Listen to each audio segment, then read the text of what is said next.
Evening. Buyer's remorse. Buy a new car? I'll be moving in. Let's get started. Sorry, I think there's been a mistake. I bought it from Carvana. You what? Yeah, great price. I even have 7 days to love it or return it. So there's no... No buyer's remorse. More like buyer's rejoice. I guess I'll let myself out. Congratulations. I mean it. Buyer's rejoice. Buy your car today on Carvana. Limitations and exclusions may apply. See our 7-day return policy at Carvana.com. Now it's go time. Okay. Got my people. Joining us now, he is the athletic director at Brigham Young University, Brian Santiago. Kind enough to carve out a few moments for us. How are you, sir? I'm great. What's up, B? I got to give a little love to my peeps. Good to see Brian, you guys. good to see you. What's up, Tim? Because you're making the rounds, and everybody wants to chat with you. But you know what? We'll keep it close to home for you. How are things? Yeah, things are great. Super excited. We're at this time of year where we're getting ready to launch into the best part of the fall, and that's when football kicks off. I'm a guy that just wants to get the focus as soon as possible back on the coaches and players and let them fly. And hopefully soon there's some order in college sports so we can get the focus back where it needs to be. You feel like we might be on a path towards that? Yeah, I mean, you guys heard the commissioner talk about the Protect College Sports Act. What we're all looking for is just some order, to find some sort of a platform, some sort of sustainable model that actually protects college sports. I don't think there's any AD in the country that's sitting around going, man, this is awesome. This is the greatest thing that's ever happened. Get another wheelbarrow of cash. It's so much fun to sit and figure out where you're going to come up with tens and 20s of millions of dollars, because there's got to be a sustainable model. Super grateful to be at a school where we've been blessed with resources and donors and corporate sponsors that are helping us navigate this. Super grateful to be at a school where we have an administration up through our president, Shane Reese, that is helping us navigate these tricky waters. But yeah, guys, like, we got to find some sort of sustainable model that the universities are going to be excited about, the coaches, the players, like, everyone's going to go, yeah, this is actually the way it's supposed to be. So can I ask you a dumb question then? There's no dumb questions. If everybody, I believe you, ADs I'm sure wanted structure, right? And we've got bipartisan legislation that's in the works. So this is the dumb part. What's in the way? What's standing in the way? Well, it depends on who you talk to, but a free market, right? I mean, you've got universities saying we need some structure and limitations and some caps, right, for a sustainable model. And then you have a whole wave of free agents saying we don't want any cap. We don't want any model. We want to be able to maximize everything we can do. I think that there are some out there and universities out there that are also advocating for no limits. But it's not a sustainable model. So, somebody was just asking me and using the words breaking away and what if all, and I'm like, yeah, as soon as you start talking about a college sports model that's all about breaking away, you're going to lose people. You're going to lose. To me, it's a lose proposition. I'm all about unifying. Like, how can we come together and get a model where everyone wants to be a part of it, everybody from presidents on down? You just have to look around the country. There are very few athletic departments operating in the black. Now, I know you guys know all about business. If you keep operating in the red year after year, it doesn't end well. At least that's what I've heard, Brian. From my research, that's what I've heard. But I say that very respectfully. We have to find a model that allows universities and athletic departments to operate in a sustainable way financially.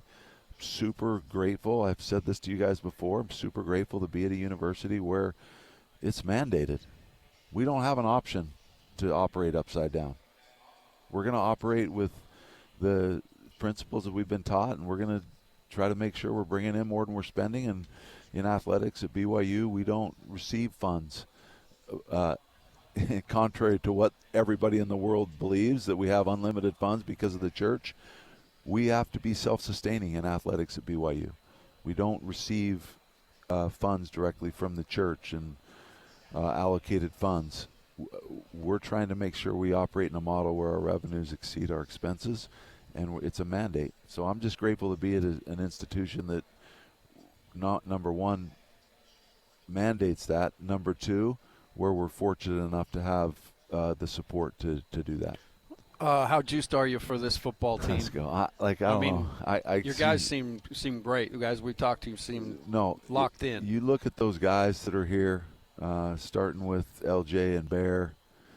Keanu Tanavasa is one of the great leaders in college football. I mean, you don't get better people than that. You got Glasgow here, Bruce Mitchell. I mean, who can tell me that story? And Evan's awesome too. And then you look at it, like all of them, Shmev, Evan, like all those guys, being with them last night, the energy, the connected nature of them, but the way they represent, and they're stinking dang good football players. I know I get excited. I love when he starts to lean forward. But listen, these dudes can play football. They're the best dudes on planet Earth. But if you're just the best dudes on planet Earth and you can't play, you don't have a story to tell. That's what I love about what Kalani and our A-Rod got K-Pop moving in to that defensive coordinator spot. But the amount of talent that's in the program, the elevation of the program, the national relevance, knocking on the door of college football playoff, and then we get to tell the story of these guys. That's what gets me excited, because if we're not good, nobody cares. We have to be good. And we are great. And Kalani's elevated that program where we are nationally relevant, and we've got a story to tell. It's unbelievable. It gets me fired up, because our whole goal is to go play great football, but there's a bigger purpose. We got to prepare and continue to prepare these guys to go fly. Those dudes that are here, those 6 guys, are going to go change the world. Those are incredible humans, and man, can they play football. I'm so excited to watch them play. When you, over the last, even I'd say the last 2 or 3 years, there's been a transition from, I'll use AJ for example. AJ signs at BYU, and people are like, BYU. And now every 5-star recruit out there has a BYU logo as one of his final 4, final 5, that he's predicting. It went from, why BYU to, well, here's a 5-star. Why is BYU not in his final 5? That transition's happened really quickly, where it's cool to be at BYU. How did that happen so quickly? Yeah, I give all the credit to our coaches and the elevation of the programs, but I don't want to miss the opportunity to give credit where credit's due. Our move to the Big 12 elevated it significantly as well. I mean, some of the best players in the country wouldn't consider BYU. Tim knows this firsthand, of the battle that they had. I thought it was just me. The battle they had going into living room saying, hey, we want you to come to BYU. Oh, we respect your program. We love your program, but we want to play in this conference or that conference. That Big 12 elevation happened, but I also think the elevation of the national brand, the elevated brand of BYU nationally with the coaches, right? All of a sudden, the best players in the country are saying we want to go to BYU. Right, they're, like you say, you're seeing it when Ryder Lyons gets up in front of the cameras. Recently, with some of the other big recruits in the country, I'm going to BYU. People that aren't associated with BYU are choosing BYU. Right, we just happened with 2 or 3 of our football recruits in the room. Stand up and go, hey, I'm canceling trips to 2 or 3 other big schools. I'm coming right here. This is where I want to come. This feels like family here. It's part of who we are. It's our strength.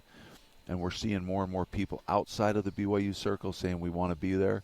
And then the big names that are associated with BYU and want to be at BYU are choosing BYU. It's a huge thing. But I give all the credit to the coaches and the student athletes, because really they're the ones on the front end of the recruiting. And at the end of the day, who do I want to really be around and be mentored by and coached by? I'm going to BYU, Kalani Sitake. I could name every guy on our staff. I want to be around Bear. I want to be around Keanu. I want to be around these players. Oh, Kevin Young has brought incredible credibility, right? A.J. DeBonsa chose BYU because of Kevin Young and his ability, and the staff and the people around him, the support staff, but their ability to prepare him for what he's in right now, because KY had been there. And it's going to continue to happen. But I go a little further. You look down the line, Kihei Akina. The guy's one of the best in the country. Seriously. Why does he choose BYU? Because of the coaches, because of the brand, because of the history and the legacy. Jane Hendegren, best in the country. Diljit Taylor. Why do they choose BYU? Because of the coaches. So I'm always, and Tim knows this being around me, I'm always going to point back to the people that deserve the credit. My responsibility is to make sure that the right coaches are in place, because if you have the right coaches in place, and I'm super humbled and grateful that Kalani chose BYU, continues to choose BYU, KY continues to choose BYU. We've got to make sure we have the right coaches in place, and then we're going to fly. This place is next level. I say it all the time, and I'm biased. There's no better place, and there's no better time to be part of BYU than right now. So I give you a lot of credit after the Sorsby mess and the athletic director meeting. You jumped on with these two guys like the next day, and I thought it was a great interview, and I thought you were as transparent as you could be. And then we see other ADs say things and other reports come out, and I'm curious, what is the relationship like internally with the schools now, and what do you think of Brett Yormark's leadership through that particular crisis? I thought the conference handled things really, really well. I love Brett Yormark's energy, his progressive nature. He's constantly trying to build the Big 12 brand. But specific to your question, I love that he talks about united, 16 strong.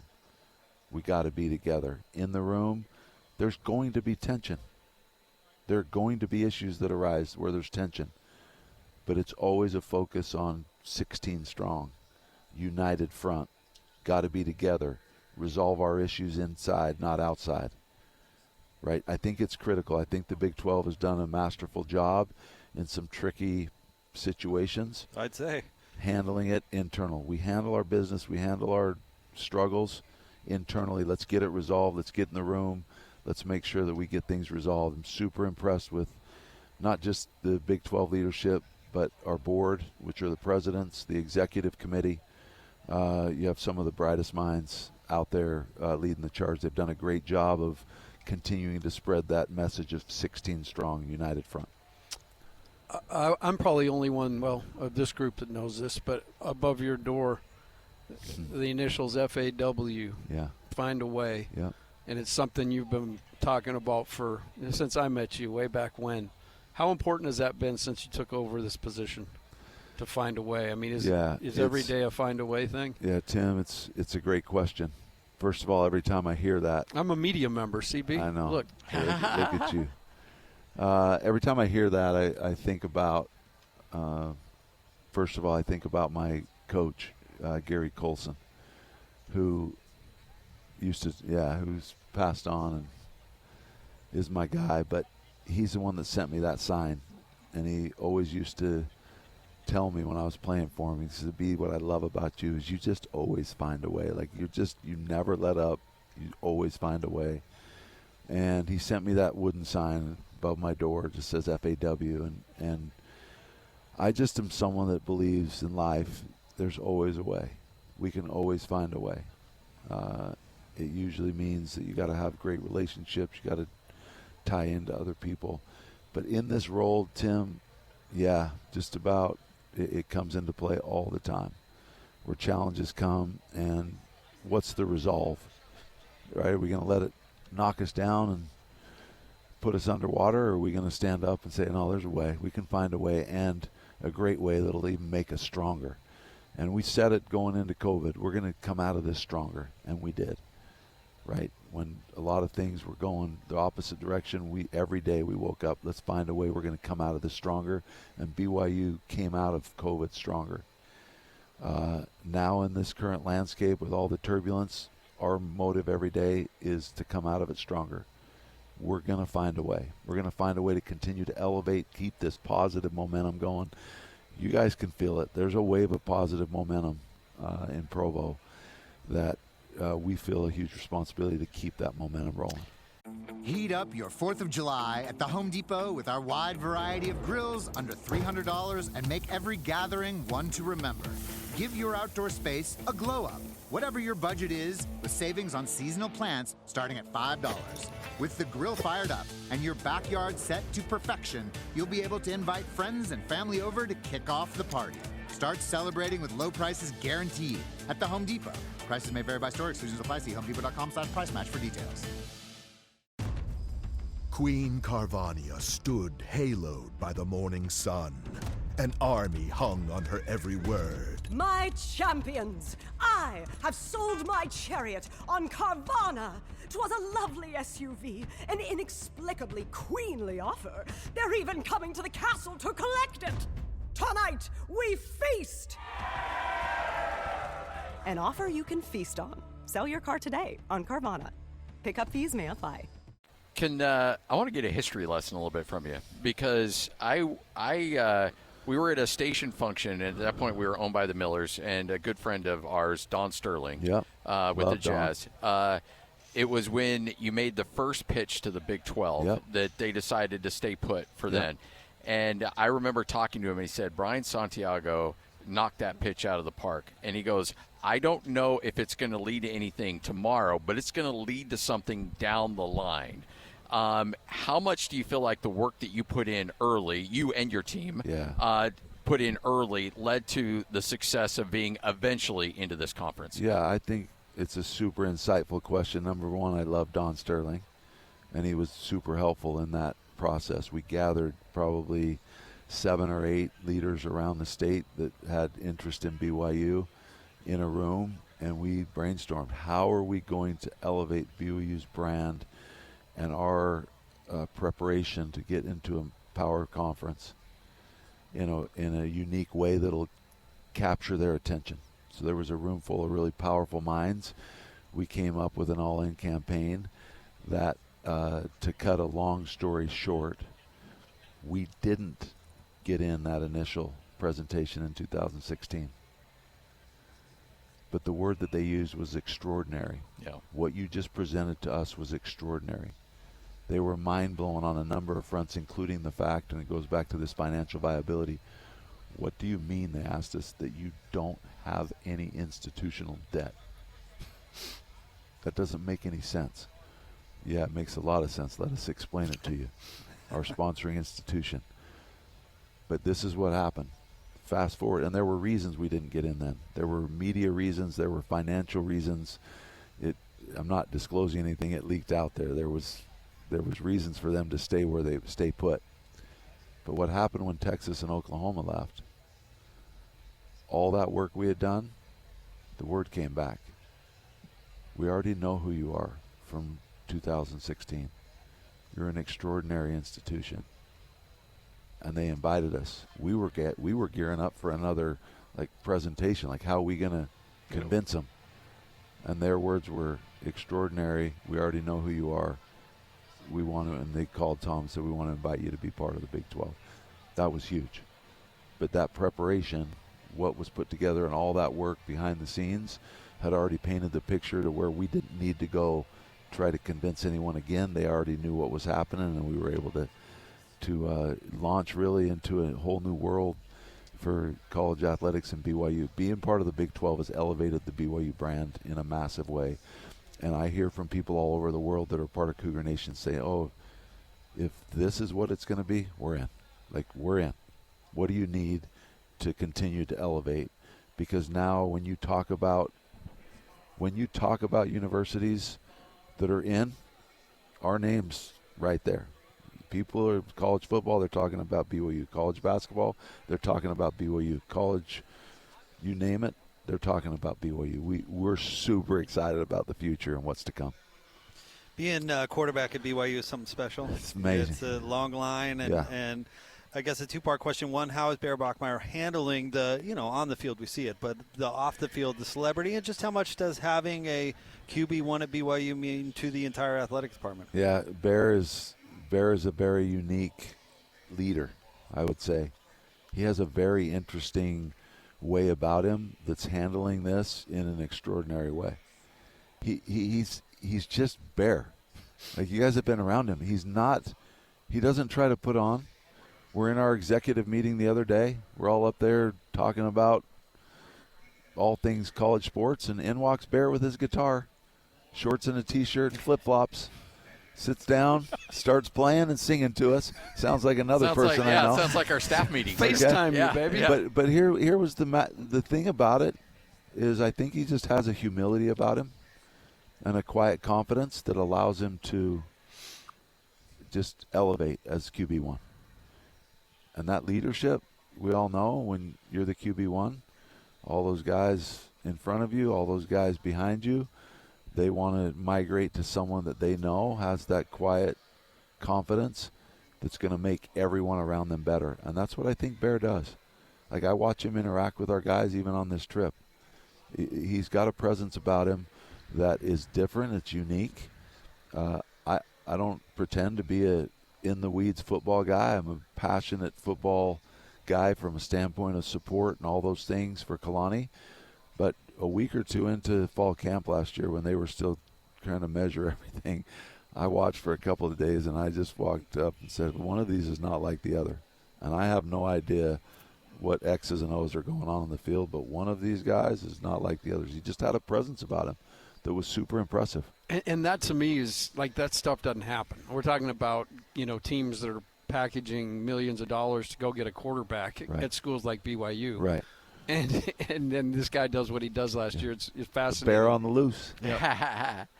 When you look across where college athletics is right now, and there's a lot of people, and I love the fact that you brought up COVID too, because COVID broke a lot of people. Yep. But it broke a lot more people than it made, because there were a lot of people that were shutting their doors and just saying, okay, we can't do anything. And I loved when you guys said, no, we can play. And the SEC said, no, we can play. And it just kind of stopped everybody for a moment and been like, hey, these guys are going to try this. Maybe we should be pretty quick. And then the NIL thing, which I agree, there needs to be guardrails. There needs to be a system. But there's also okay, what can we do to take this to our advantage? Yeah. Where does that mindset come from, where BYU has turned into you know what, let's not let a crisis go to waste. Let's take advantage of opportunities that are available to us. Yeah, I like it's opportunity. And you just used the word, it's opportunity. Like, in those moments, oftentimes in adversity is when we define our excellence. And in those moments, Tom, myself, president at the time, like, everyone was all in to say, what kind of opportunity, what can we do to make this great? How can we come out of this stronger? We can just all take our ball and go to the corner and hide. Or we can say, hey, let's go. Like, let's go find a way. And that's exactly what we ended up doing. And at the time when we were independent, we actually had a chance to put all those games together. Is there anybody else that'll play? Everybody said, let's play, and boom. We were able to capitalize on it, put together a schedule. I give credit to Tom. Because he kind of took the lead in putting that schedule together. But our team, our coaches, everybody was like, let's go, let's be in. Let's find a way to test so that we can actually go get on a plane and go. Like, we put all of our resources in and found ways to make it happen. You guys know this about life. It doesn't just happen. You got to go make it happen. And that's what we were able to do but it was a combined effort. You got to go make stuff happen. That's why we were able to come out of COVID stronger. You got a 40-yard dash in you today? Yeah, I Can do. we race? My legs are a little tired. I ran 6 miles yesterday. I don't do that very often. Where'd you play this morning? Didn't play this morning. I wanted to. Okay. It's load management today. Okay. It's load management.